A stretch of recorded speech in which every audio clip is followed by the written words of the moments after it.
Sr. Presidente, senhoras e senhores deputados. Começa-nos a preocupar verdadeiramente a invisibilidade do Ministério do Ambiente neste país, traduzida numa ausência de intervenção e numa ineficácia bastante lesiva para objetivos que deveríamos estar necessariamente a prosseguir. Hoje parece estar claro que, no meio das infindáveis competências do Ministério da Agricultura, do Mar, do Ambiente, do Ordenamento do Território, o ambiente perdeu qualquer relevância. Parece também claro que este Ministério se revelou incapaz de promover uma transversalidade necessária a outras pastas, sendo antes submisso ao que ditam outros ministérios. A redução das componentes de fiscalização na área dos resíduos e na monitorização da qualidade do ar e da água, bem como a crescente fragilização da fiscalização e da intervenção em áreas protegidas ou também na nossa orla costeira, decorrente do corte exagerado de verbas, é bem demonstrativo da menorização da relação entre a intervenção ambiental e, por exemplo, a segurança das populações. O silêncio absoluto da Sra. Ministra do Ambiente sobre o plano de transportes e do que se lhe segue, que dilapida a mobilidade ferroviária no país e que reduz substancialmente a resposta de transporte coletivo em áreas onde é determinante o seu reforço para a criação de cidades mais sustentáveis e para o combate às alterações climáticas, é bem demonstrativo do papel redutor em que se coloca o Ministério, que também, mas parece que só por acaso, tem o nome de Ambiente. Assim também o demonstra o silêncio lapidar da Sra. Ministra do Ambiente sobre o fim dos incentivos fiscais às energias renováveis e à eficiência energética. Não há, portanto, em Portugal, de facto, Ministério do Ambiente.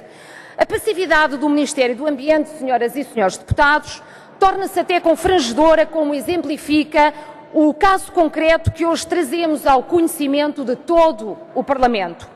Foi tornado público no final do ano passado que a EDP estava a proceder à pintura da barragem de Bem Posta num tom de, dizem uns, amarelo forte, mas cá para mim aquilo é um bocado alaranjado, barragem situada em pleno Parque Natural do Douro Internacional.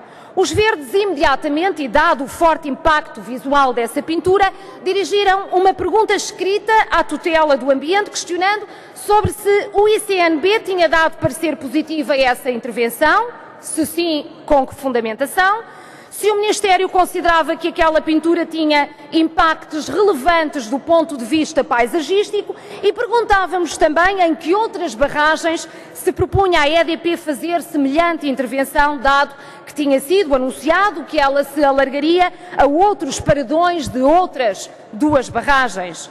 A resposta do Ministério do Ambiente, que hoje queremos aqui partilhar com os senhores deputados e as senhoras deputadas, chegou-nos há dias e pasmou-nos. Pasmou-nos a nós que levamos as questões ambientais muito a sério.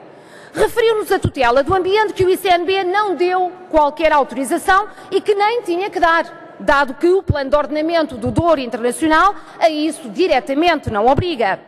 Entende o Ministério que os equipamentos lá construídos não estão condicionados, nem há qualquer interdição em termos de pintura, não havendo, portanto, qualquer incumprimento. Referiu-nos mais que a EDP não informou o Ministério que outras duas barragens seriam alvo da mesma intervenção e a nós não nos informou o Ministério se considerava que o resultado daquela ação tinha ou não impactos paisagísticos fortes e qual a avaliação que fazia. O mesmo é dizer, o Ministério do Ambiente acha que tudo aquilo é normal e não tem nada a dizer sobre a matéria.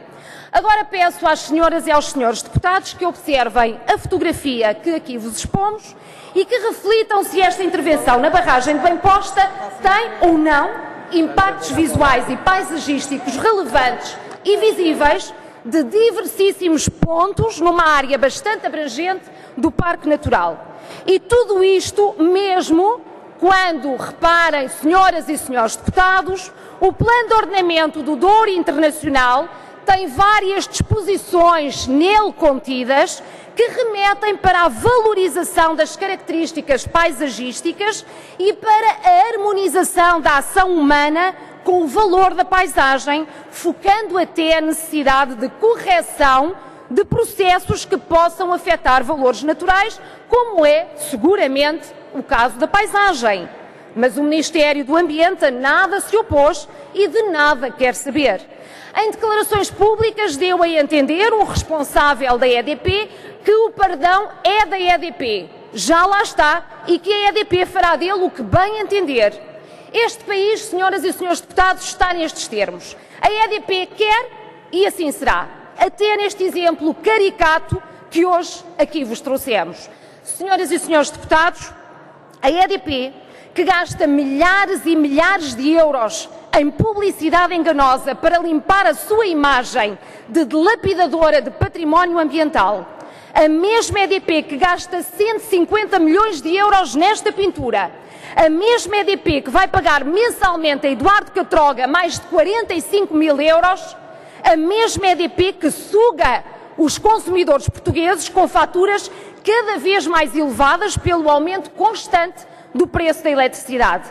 A questão que temos que nos consciencializar é que somos todos nós consumidores que pagamos estas intervenções absurdas e estes ordenados escandalosos através da nossa fatura de eletricidade. É por isso que temos o direito e o dever de contestar, mesmo que nos digam que agora a EDP, termino, Sr. Presidente, mesmo que nos digam que agora a EDP é uma empresa privada e que, portanto, paga o que entender e a quem entender. Porque, na verdade, verdadeinha, nós é que pagamos como consumidores na nossa fatura estas atrocidades. É importante termos esta consciência, porque é também por estas e por outras que a fatura da eletricidade que pagamos não para de subir. Fica aqui a denúncia feita pelos Verdes e a procura de sensibilização do Parlamento para estas matérias. Muito obrigada.